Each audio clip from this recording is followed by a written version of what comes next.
एक बार की बात है, एक लड़का था। उसका नाम सबल था, जो नगर में रहता था। वह अपने जीवन से बहुत निराश था।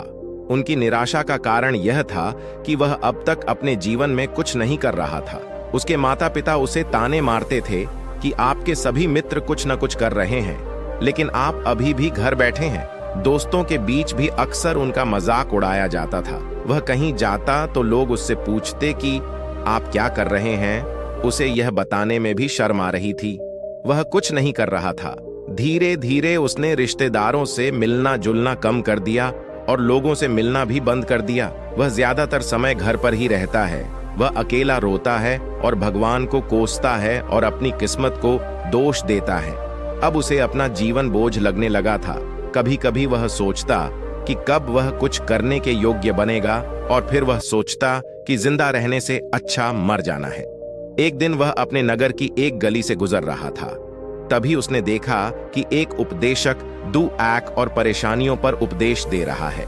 वह भी उसी भीड़ में सबसे पीछे बैठ गया और गुरु के प्रवचन सुनने लगा। उपदेशक कह रहा था, दुख एक शिक्षक की तरह है जो हमें जीवन की सच्चाई दिखाता है और हमें जीने का सही तरीका सिखाता है।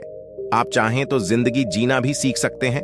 गुरुजी उपदेश दे रहे थे कि तुम चाहो तो कुछ भी हासिल कर सकते हो, और अगर चाहो तो एक कोने में बैठकर रो सकते हो। इन सभी बातों को सबल ध्यान से सुन रहा था, लेकिन शिक्षक की यह बातें पसंद नहीं आई। उसने खड़े होकर कहा कि कुछ भी सिखाने से दुख दूर नहीं होता, इसमें केवल दर्द होता है। दुख की पीड़ा अनंत है। ऐसा लगता है कि इसके बाद कुछ होने वाला नहीं है। इससे कुछ भी फर्क नहीं पड़ता है। इसके सामने तो मौत भी छोटी लगती है। उपदेशक ने कहा, फिर तुम्हारा दुख क्या है? सबल ने उसके सामने अपनी सारी व्यथा सुनाई और पूछा, मेरे दुख का कोई उपाय है तुम्हारे पास? यह सुनकर शिक्षक मुस्कुराए और बोले, तुम उस दिन मेरे पास आओ जब आपके जीवन में वास्तविक दर्द हो। मैं आपकी समस्या का समाधान अवश्य करूंगा। यह कहकर गुरु वहां से चला गया। सबल ने सोचा, कहीं मेरा दुख नकली तो नहीं है? क्या मैं जिस दर्द से गुजर रहा हूं वह नकली है? मेरा दुख कोई नहीं समझ सकता।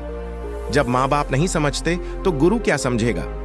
उनके दुखों से व्यथित होकर सबल ने एक फैसला लिया कि अब वह कुछ करेगा। सबल ने एक छोटा व्यवसाय शुरू किया, पर उसे सफलता नहीं मिल रही थी। लेकिन उसके घर वाले पूछते हैं कि क्या वह कुछ कोशिश कर रहा है। वह अपने व्यवसाय में लगा रहा और धीरे धीरे उन्हें सफलता मिलने लगी। फिर उसने गति पकड़ी और केवल 3 साल के अंदर ही वह एक बड़ा बिजनेसमैन बन गया। अब सबल के आसपास ऐसे कई लोग थे जो उसकी परवाह करता था, जो उससे प्यार करता था। अब उनके परिवार के सदस्य भी उसकी तारीफ करते नहीं थक रहे थे। दिन ब दिन उसके मित्रों की संख्या बढ़ती जा रही थी। अब वह अपनी जिंदगी से बहुत खुश था। उनके कुछ दोस्तों ने उन्हें सलाह दी कि जब आप एक बड़ा बिजनेसमैन बनकर बहुत खुश हैं, तो सोचिए आपको कितनी खुशी होगी अगर आप इस शहर और इस राज्य के सबसे बड़े बिजनेसमैन बन जाते हैं। कितने लोग आपसे जुड़ना चाहेंगे, आपकी कितनी बड़ी ख्याति होगी, और स्वयं राजा भी आपसे दोस्ती करना चाहेंगे और जरूरत पड़ने पर ही आपसे पैसे उधार लेंगे। दोस्तों की यह बात सबल के मन में घर कर गई। अब वह और पैसे कमाने की कोशिश करने लगा, लेकिन उसे यह सब बहुत ही जल्दी चाहिए था। वह समय बर्बाद नहीं करना चाहता था। उनका अधिकांश समय इन चीजों को प्राप्त करने में गलाने लगा। इसलिए वह ऐसे काम करने लगा जो सही नहीं था। उसने बड़ा उधार लेना शुरू कर दिया।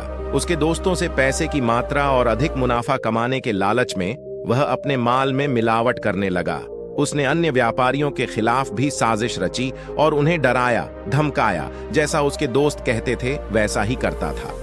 वह इन तरीकों से ज्यादा पैसा कमा रहा था, पर अब उसके जीवन में पहले जैसा चैन न था। उनके मन की शांति गायब हो गई थी और वह रात को सो नहीं पाता था। वह हंगामे में रहता था। वह सब कुछ पाकर भी उन्हें किसी चीज में सुख नहीं मिल रहा था। एक दिन सबल अपनी गाड़ी में कहीं जा रहा था। तभी रास्ते में उन्हें उपदेशक का आश्रम दिखाई दिया। वह रुका और गुरु के पास जाकर बोला, संत, आपने मुझे मेरे पास आने के लिए कहा था जब मेरे जीवन में सच्चा दुख आता है। अब मैं बहुत दुखी हूं कि मेरी नींद हराम हो गई है। मुझे कहीं भी शांति नहीं मिल रही है। इस प्रकार सबल ने अपनी सारी समस्याएं गुरु को बता दी। गुरु ने कहा, जब तुम पहली बार मुझसे मिलने आए थे तब भी तुम किसी दुख में थे। आपने उस दर्द से क्या सीखा? सबल ने कहा कि सिर्फ सोचने और चिंता करने से कुछ नहीं होता। आपकी दृष्टि को सच करने के लिए यह कार्रवाई करता है। और सिर्फ काम करने से कुछ नहीं होता, परिणाम भी मिलना चाहिए। जब आपको लगता है कि आपका लक्ष्य हासिल नहीं होने वाला, तब राह में चाहे कितनी भी मुश्किलें आ जाएं, मन कितना भी निराश क्यों ना हो, कितना भी लगता हो कि अब कुछ नहीं होने वाला है, तभी विश्वास करें, मैं जो भी कर रहा हूं उसमें अवश्य सफल होऊंगा। खुद पर ध्यान दो, लोगों पर नहीं। लोग केवल सफल लोगों का सम्मान करते हैं। कोई कितना भी अच्छा क्यों ना हो, वह हमेशा लोगों की नजरों में बोझ बने रहते हैं। यह सब सुनकर उपदेशक मुस्कुराया और बोला, जब आपके पास है तो यह वास्तविक दुख नहीं है। अपने जीवन में वास्तविक दुख आए तब मेरे पास आओ, मैं उसे ठीक कर दूंगा। सबल ने जाते समय साधु को सोने के सिक्कों से भरा घड़ा भेंट किया। घड़े को देखकर गुरु ने कहा कि यह मेरे किसी काम का नहीं है, उस पेड़ के नीचे गड्ढा खोदकर गाड़ दो। सबल ने घड़े को पेड़ के नीचे दबा दिया, जैसा कि गुरु ने बताया, और वहां से चला गया। कुछ दिनों से कारोबार ठीक चल रहा था, लेकिन व्यापार के गलत तरीके के कारण धीरे धीरे उसे व्यापार में घाटा होने लगा। उसकी सारी दौलत धीरे धीरे खत्म होने लगी, और एक दिन ऐसा भी आया जब उसके पास कुछ भी नहीं बचा और उस पर कर्ज का बोझ चढ़ गया था। परंतु वह निश्चिंत था, क्योंकि उसने अपना सारा कर्ज अपने दोस्तों से लिया था। उसने सोचा कि उसके दोस्त बुरे वक्त में उनके साथ खड़े रहेंगे, लेकिन ऐसा कुछ नहीं हुआ। जैसे ही बुरा वक्त आया, दोस्त पहले उससे कर्ज मांगने लगे। अगर उसने कर्ज नहीं लौटाया, उन्होंने उसे जान से मारने की धमकी भी दी। उनके सभी शुभ चिंतक और प्रियजन उससे दूर हो गए। उसके दोस्त, जो उसके साथ मस्ती किया करते थे, अब उससे दूर भाग रहे थे। उसका परिवार उसकी गलतियां और कमियां गिनने लगा। उनकी सारी संपत्ति नीलाम कर दी गई और उसके पास कुछ भी न बचा। जब उसने अपने पिता से मदद मांगी, पिता ने कहा कि मेरे पास थोड़ी सी संपत्ति है, मैं तुम्हारी मां को क्या कहूंगा अगर मैं तुम्हें दे दूं? यह संपत्ति हमारा अंतिम उपाय है। सबल के मन में गहरा दुख छा गया। उसके आसपास कोई नहीं था जो उनके दुख को समझ सके, जो उसे संभाल सके। जनता के इस विश्वासघात के कारण वह अंदर से टूट चुका था। वह सोचने लगा कि अब जीने का क्या मतलब है, अब मौत ही मेरा सहारा है। वह आत्महत्या करने के लिए पहाड़ी पर जा रहा था। तब से उसे याद आया कि उस शिक्षक ने उससे कहा था, मेरे पास आओ जब तुम्हारे जीवन में वास्तविक दुख हो। सबल गुरु के पास गया और अपनी सारी व्यथा सुनाई। आंखों में वन सुख सुविधाओं से भरा हुआ था। लेकिन कोई कितना भी अच्छा क्यों ना हो, लेकिन जीवन में दुख आता है तो सबल के जीवन में भी दुख आते थे। अपने माता पिता की मृत्यु के रूप में वे दोनों एक ही दिन मर गए। सबल अपने माता पिता से बहुत प्यार करता था, इसलिए उनके निधन से उन्हें गहरा सदमा लगा। वह शवों को ले गया, दोनों को श्मशान घाट ले गया, जहां अंतिम संस्कार किया गया। वहां उसने अपने माता पिता का शव जलता हुआ देखा तो उनका मन बेचैन हो उठा। उसके मन में कई सवाल उठने लगे। वह घर वापस आ गया, इसलिए उसने अपने माता पिता के घर और संपत्ति को देखा, जिसके लिए उनके पिता हमेशा लड़ते रहे। आज जो छूटा पड़ा है, जिन्होंने इसकी देखभाल की, इसके लिए लड़ने वाले इस दुनिया से चले गए। उसके पिता ने जो कुछ कमाया वह सब यहीं रह गया। एक दिन पहले तक उसके पिता मारपीट करते थे किसी के साथ उसकी संपत्ति के लिए। आज वो खुद इस दुनिया से चले गए। उसका मन ऐसे अनेक विचारों के बवंडर में था। वह अंदर से अकेला और डरा हुआ महसूस कर रहा था। वह खाली महसूस कर रहा था। उसे लगा कि कुछ है, वह समझ नहीं सका। इसलिए वह गुरु के पास गया। उसे देखकर गुरुजी ने कहा, क्या जीवन में कोई दुख है? सबल ने कहा, वैसे तो जीवन में कोई दुख नहीं है, सब कुछ अच्छा चल रहा है, लेकिन आज मेरे माता पिता का देहांत हो गया है। मैं इस घटना से बेहद दुखी और परेशान हूं। गुरुजी ने कहा, इसमें दुखी होने की क्या बात है? एक दिन सबके अपनों को मरना है। कोई न कभी जिया है और न कभी रहेगा। एक दिन तुझे भी मरना है। शायद तुम कल ही मर जाओगे, या आप आज भी मर सकते हो। सबल ने कहा, क्या कह रहे हो गुरुजी? मैं भी मर जाऊंगा, लेकिन मैं अभी जवान हूं। गुरु ने कहा कि सब जी रहे हैं इस भ्रम में कि मृत्यु केवल दूसरों को आती है, बड़ों के पास ही आती है। लेकिन जवान और बूढ़े मर जाते हैं, बच्चे मर जाते हैं। मौत का उम्र से कोई लेना देना नहीं है, यह सभी को प्रभावित करता है। मास्टर जी की ये बातें सबल के मन में घर कर गईं और वह चुपचाप चला गया। लेकिन उसका मन अभी भी बेचैन था। वह खाली महसूस कर रहा था। वह सारा दिन अपने बारे में ही सोचता रहा कि वह कौन है, वह इस दुनिया में क्यों आया है, क्या जीवन का लक्ष्य केवल चीजों को खाना और मरना है।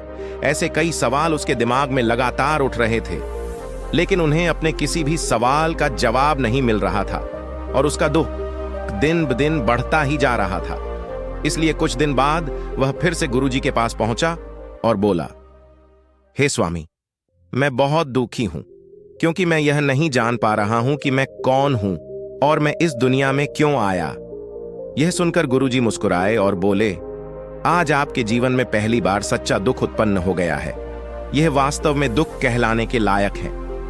हम नहीं जानते कि हम कौन हैं, हम क्यों आए हैं, क्या करें, कैसे करना है। सबल ने अपने गुरु से कहा कि उसकी दुर्दशा दूर करो। गुरु ने कहा कि हम सभी इंसान हैं, जीवन भर संग्रह करते रहते। सबल ने कहा कि सभी इंसान जीवन भर धन, सम्मान, परिवार, प्रतिष्ठा, मित्र, शत्रु आदि जमा करता है। गुरु ने पूछा, क्या हम एकत्रित की गई चीजों में से कुछ भी अपने साथ ले जा सकते हैं? सबल ने कहा, कोई भी इंसान अपने साथ कुछ भी नहीं ले जा सकता, वह सिर्फ अकेला ही जाता है। मेरे माता पिता भी अपने साथ कुछ भी नहीं लेकर गए। सब कुछ धन, संपत्ति, वैभव, सब कुछ यहां पर छोड़कर गए। शिक्षक ने कहा, अब मेरी बात ध्यान से सुनो। इस संसार में हमें जो संग्रह करना चाहिए वह हम नहीं करते। चीजें हमारे सामने होती हैं, लेकिन हम उन्हें देखने की कोशिश नहीं करते। हमें इस दुनिया में जो कुछ भी इकट्ठा करना है वह हम खुद हैं। हमें खुद को जुटाना होगा ताकि जब हम मरें तो हम एकजुट हो सकें और खुद को पहचानने में सक्षम होने के लिए हम अंदर बंटे हुए हैं।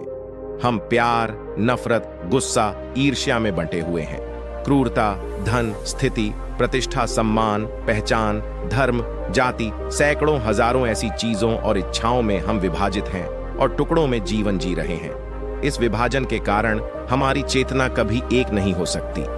हमारी चेतना शक्ति बिखरी हुई है, इसलिए हमारे पास इतना समय नहीं है, इतनी ऊर्जा नहीं कि हम मुड़ सकते हैं और अपने भीतर देख सकते हैं। वास्तव में धन, सम्मान और सुविधाओं का अभाव, लोग इसे दुख समझते हैं और जीवन भर के लिए जो दुख कहकर रोते रहते हैं